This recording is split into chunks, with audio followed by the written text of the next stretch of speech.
Órganos de los sentidos. Los receptores sensoriales y los órganos de los sentidos. Los receptores sensoriales son estructuras que contienen células especializadas en detectar determinados tipos de variaciones del medio ambiente. Cuando estas variaciones superan un determinado valor, umbral, originan un impulso nervioso que se transmite a través de las neuronas. Estos tipos de variaciones reciben el nombre de estímulos. Los receptores sensoriales pueden estar dispersos por el cuerpo, como pasa con los receptores sensoriales de temperatura. Pueden o estar agrupados constituyendo los denominados órganos de los sentidos, como los que constituyen los ojos o el oído. Tipos de receptores sensoriales.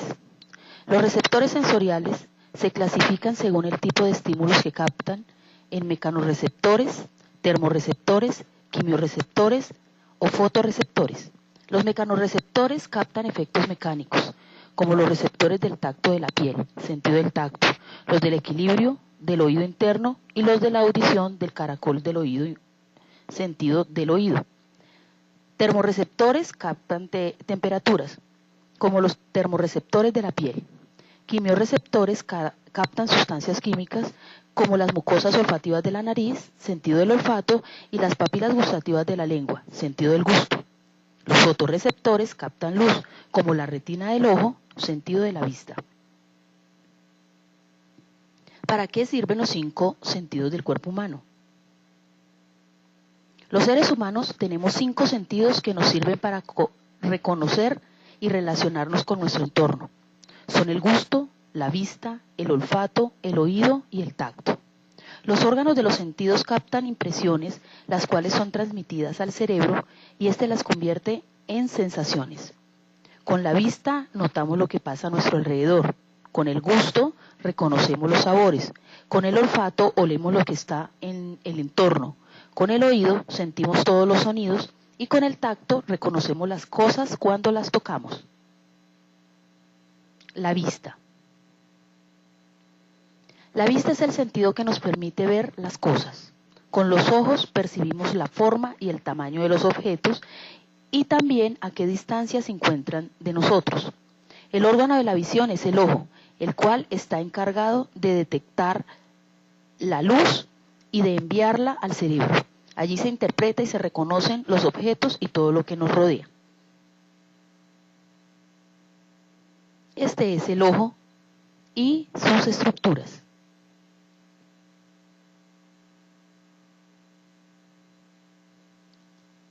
Otro sentido es el olfato.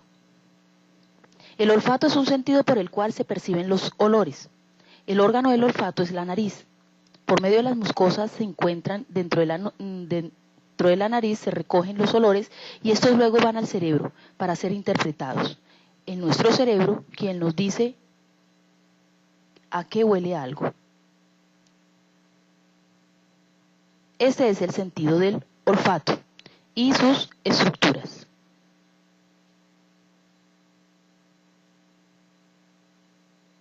Otro sentido importante es el oído. ¿Las orejas nos permiten escuchar? No. En realidad el órgano que nos permite escuchar es el oído, quien se encuentra al interior de las orejas y de nuestra cabeza.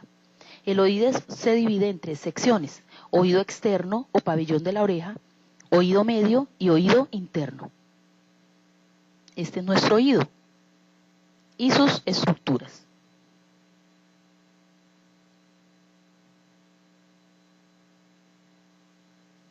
El gusto. El gusto es el sentido que nos permite reconocer los sabores de los alimentos por medio de las papilas gustativas, que son pequeños bultos que se encuentran en la base de la lengua. La sensación que un alimento produce en el sentido del gusto se llama sabor. Los alimentos pueden ser dulces o salados, ácidos o amargos. El gusto lo reconocemos en nuestra lengua. Estas son sus estructuras. El tacto. El tacto es el sentido que nos sirve para sentir las cosas que tocamos. Con el tacto sabemos si un objeto es liso o rugoso, si está frío o caliente, si es blando o duro. El tacto se percibe a través del órgano más grande que existe, que es la piel. Estas son sus estructuras. En ella hay unos corpúsculos que se encargan de detectar todas las sensaciones que podemos percibir de nuestro medio.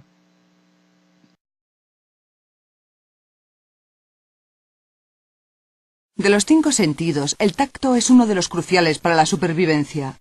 El tacto tiene 2 propósitos: mejora nuestra vida y actúa como sistema de alarma natural del cuerpo. Sin el sentido del tacto no podríamos diferenciar entre un entorno peligroso y un entorno seguro. El tacto se sirve de muchos pequeños receptores y corpúsculos situados bajo la piel. Cada uno tiene su función específica de respuesta al calor, frío, presión o dolor. Los largos corpúsculos de Panucci se sitúan en lo más profundo de la dermis. Estos receptores son sensibles a la presión y proporcionan al cerebro información sobre dónde y cómo se mueve el cuerpo. Los ovalados corpúsculos de Meissner se localizan en sitios claves del cuerpo, como las yemas de los dedos y las palmas. Su función principal es informar al cuerpo de cuándo y dónde se toca la piel. Los discos de Merkel son órganos planos que están situados en las mismas zonas del cuerpo que los corpúsculos de Meissner. Cuando se estimulan, se cree que los impulsos continuos de estos receptores se encargan de informar al cerebro sobre la palpación continua. Los más misteriosos son las terminaciones de Ruffini y los bulbos de Krauss. Están rodeados por tejido conectivo y redes de fibras nerviosas. Se cree que estos receptores se encargan principalmente del sistema de alarma del cuerpo. Perciben el calor, frío, presión y dolor.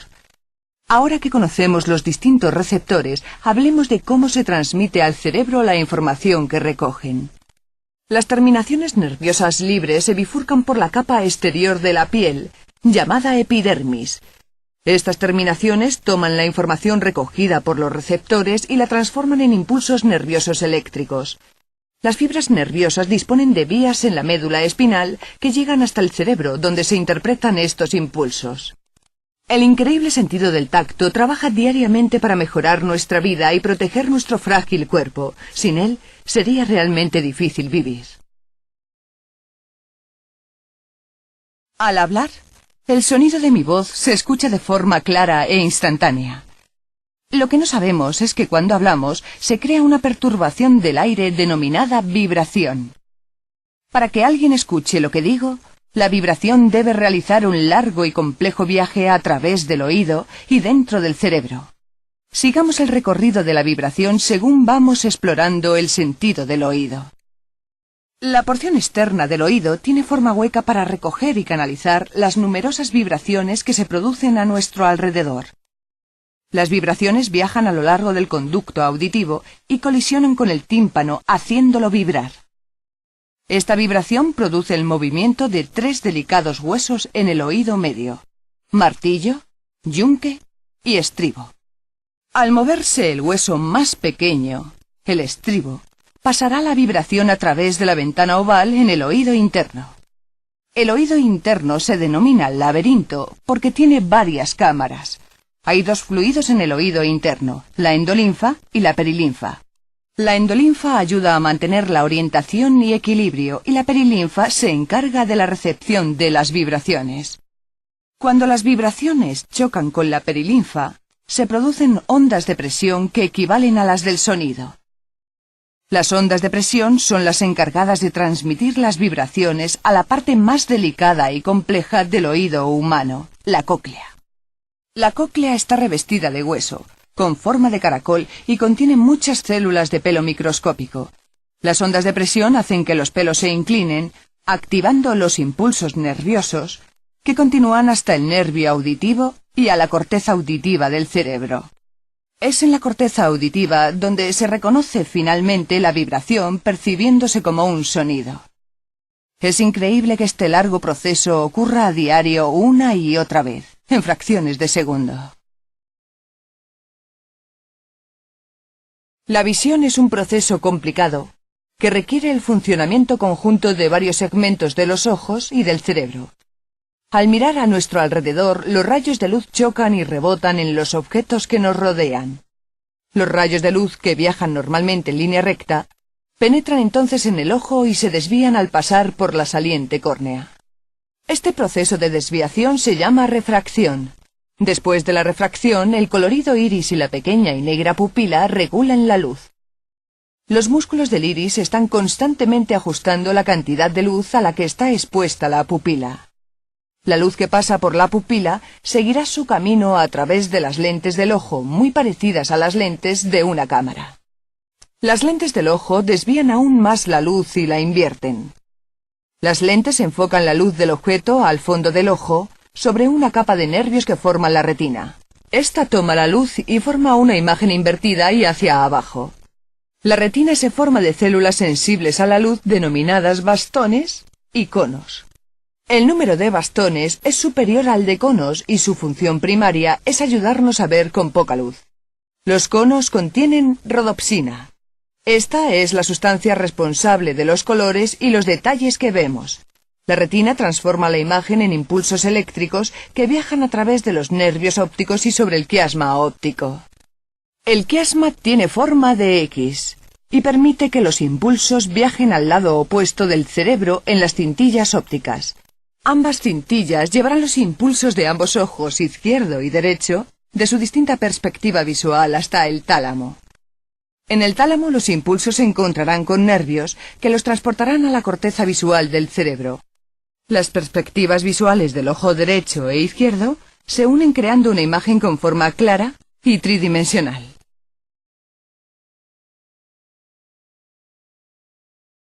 En el pasado, el sentido del olfato era un misterio para muchos científicos. ¿Cómo distingue el cuerpo humano entre el aroma de unas galletas al horno y el olor posiblemente peligroso de algo que se está quemando? Preguntas como esta han llevado a los científicos a descubrir que las moléculas aéreas producen los olores. Cuando olemos para distinguir un olor particular, las moléculas emitidas por la sustancia viajan por el aire. El tamaño de las moléculas influye en el alcance del olor. Las moléculas más ligeras llegarán más lejos. Los científicos llaman a esto volatilidad. Cuando las moléculas entran en la nariz, viajan por una pequeña zona de tejido denominada membrana olfatoria. La membrana olfatoria es muy pequeña y está en la parte superior de la cavidad nasal.